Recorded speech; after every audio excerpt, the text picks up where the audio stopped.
Okay, so I'll give you a quick tour of what I've been up to these past 2 weekends and basically my home garden and how I have it set up.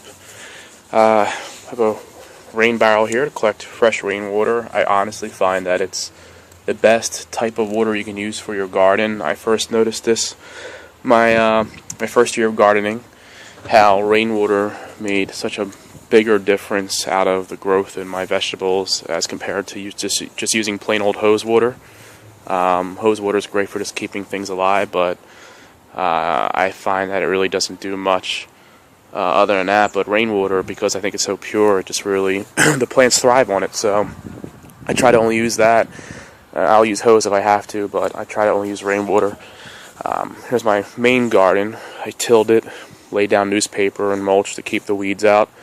I've got the first row here. I'm just finishing up now, getting escarole in. Escarole is great for, it's rich in nutrients and vitamins, great in soups and salads.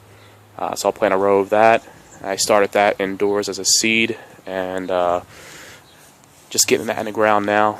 I got a row of sweet peppers here. I got a couple little seedlings I started indoors. But most of the rows I'm just going to do direct sow with seeds. And then I have spinach and carrots here. Just planted the seeds today, and I got 3 rows of peas. Some of these pea plants I started as seeds. One of the mistakes I made this year was starting seeds way too early.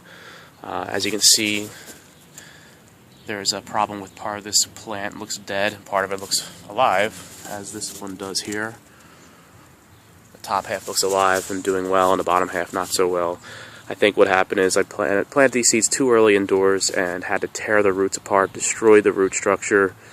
And yeah, I'm going to give it a little bit longer and see if they can come back. But I might have to just tear it all up and start from seed again, which is, the thing about gardening is it takes a lot of patience. You learn from your mistakes, and you just got to stay patient and stay with it. Some of these plants I ripped out today just because they were so bad, and I started them from seeds again, but hopefully the ones I kept will do well. Here's tomato plants over here. I have 2 rows of tomato plants, 5 plants in each row. You got to space them apart so you get plenty of circulation around them.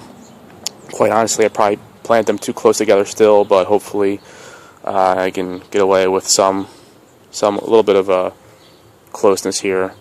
But as you can see, like, this one's dead already. I'll probably move it over a little bit and replant it again.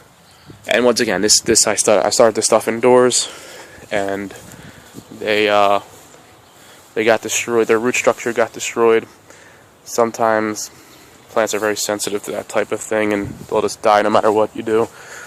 But some of them seem like they're coming back, so I'll give them a couple more weeks, and hopefully, in tomato plants, they take new roots. I planted half of the bottom half of the plant underneath the ground, and they'll shoot out new roots and hopefully come back. My potato garden is here this year.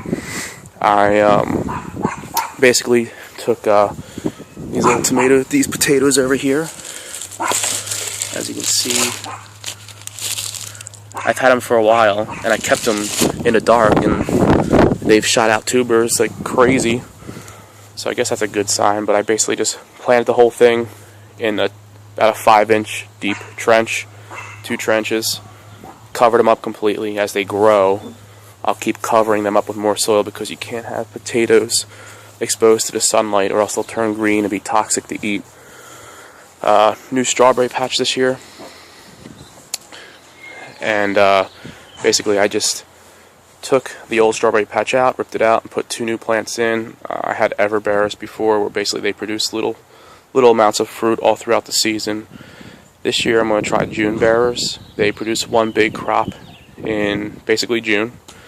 I probably won't get much out of it this year because they're new plants, but once they really start to spread out and grow next year, I think I'll really get a good yield out of these 2 new plants. But you gotta give them plenty of room to spread out. They shoot out runners and they spread, so they have to have a lot of room to grow. And then finally, my last little garden kit here. This is basically going to be my herb garden. I've got some basil, some cilantro, parsley, thyme, oregano, rosemary, all planted in here. Hopefully it does really well. It thrives. I think some herbs like partial shade Most things like full sun, no. But I think this spot, you can see it's partially in the shade now, but it should get a good 6 to 8 hours of full sunlight a day, and that should be enough. So that's my garden, or my backyard, with several gardens.